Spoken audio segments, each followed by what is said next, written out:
channel. Say hi to a happy day. In this channel, I would like to share tales I personally picked and or my kids' favorite stories that I read to them from our little library at home, collection full of storybooks. This channel will be a good tool for you, stories to listen to while you sip on that cup of coffee in the morning or while putting your kids to sleep. Please don't forget to hit that like button and subscribe to keep you posted and to not miss any stories every time. Let us enjoy listening while I read to you the beautiful story of Tom Thumb. Once upon a time, a poor farmer and his wife were sitting glumly by the fire when suddenly there was a knock at the door. An old man in rags appeared in their doorway. Bent over a walking stick, he asked the couple if they could spare some food to eat. The kind farmer led the old man to the fire to warm himself, while his wife brought him something to eat. The old man sensed that the couple was sad and asked them what was the trouble. "We hoped for children, but have none. We'd be so happy if we had just one, even if he were no bigger than my husband's thumb," said the farmer's wife. The next day, the old man thanked the couple for showing him such kindness and continued on his way. What the farmer and his wife didn't know was that the old man was really a magician in disguise who had secretly granted their wish. Soon after meeting the old man, the woman had a child who was perfect in every way. But there was one difference that really set him apart. He was no bigger than a thumb. "He must be what we wished for," the wife said. The happy couple named their tiny son Tom Thumb. Tom was so small that his parents were always afraid that something terrible would happen to him. One day, when his mother was busy making a cake, Tom accidentally slipped and fell into the bowl of cake batter. Unaware, Tom's mother steered him into the cake and popped everything into the oven to bake. Hearing his cries, his mother snatched him out of the oven just in time. Worried that her son might have another mishap inside the house, Tom's mother sent him outside to play. After playing for some time, Tom grew tired and made his way toward a comfortable-looking spot on the hay. He crept onto the haystack and nestled in for a nap. Tom's father didn't know he was fast asleep in the hay when he picked up an armful and fed it to the cows. "Ah!" screamed Tom, waking up. "It's dark and wet in here. Let me out." Tom's father was shocked to hear the cow speak. As he listened carefully, he recognized his son's voice and pried open the cow's mouth.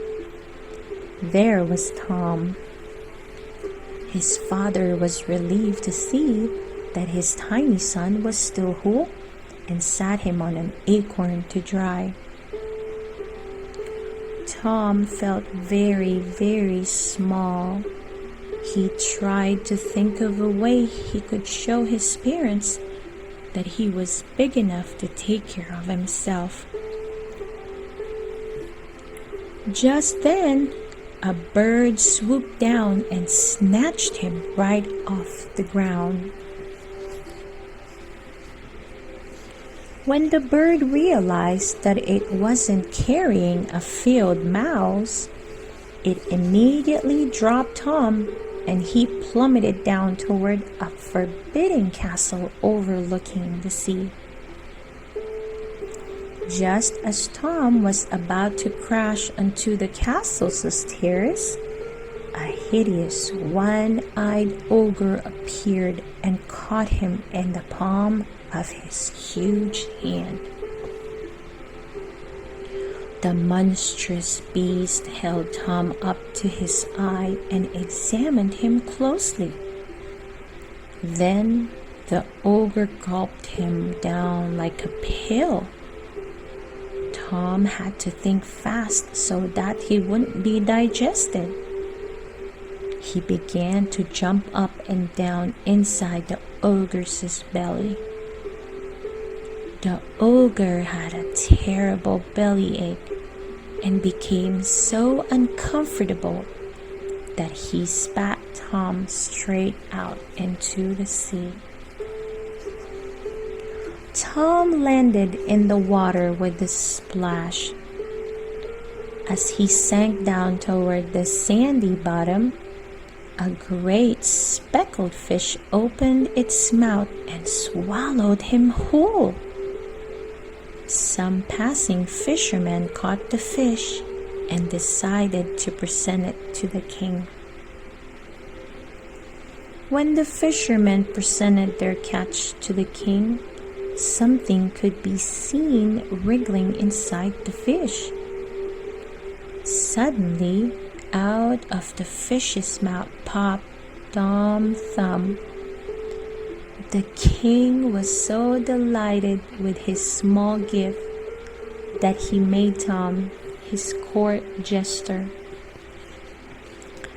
Tom's rags were immediately replaced with fine velvet robes. The king carried Tom in his pocket everywhere he went, taking him to hunting trips and to royal balls.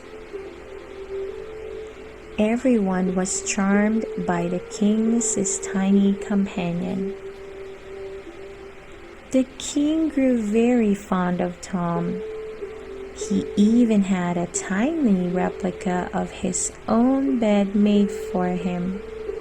It was placed in the royal chambers right to the king's bed. One evening, at a royal feast, Tom overheard two attendants of the king's royal court plotting to rob the king. Tom was quick on his feet. He approached them and whispered, "I'm also tired of entertaining the king and would like to help you with your plan. I sleep in the said bed chamber as the king and can easily steal the key that unlocks the royal treasury. But you must promise me a third of all the riches you find." "What a perfect plan," said one of the attendants. The two swindlers quickly agreed with Tom's offer and told him to bring the key to them at midnight. That evening, when the king was sound asleep, Tom slipped out of his little bed and carefully climbed up the king's bedpost where his royal robes hung.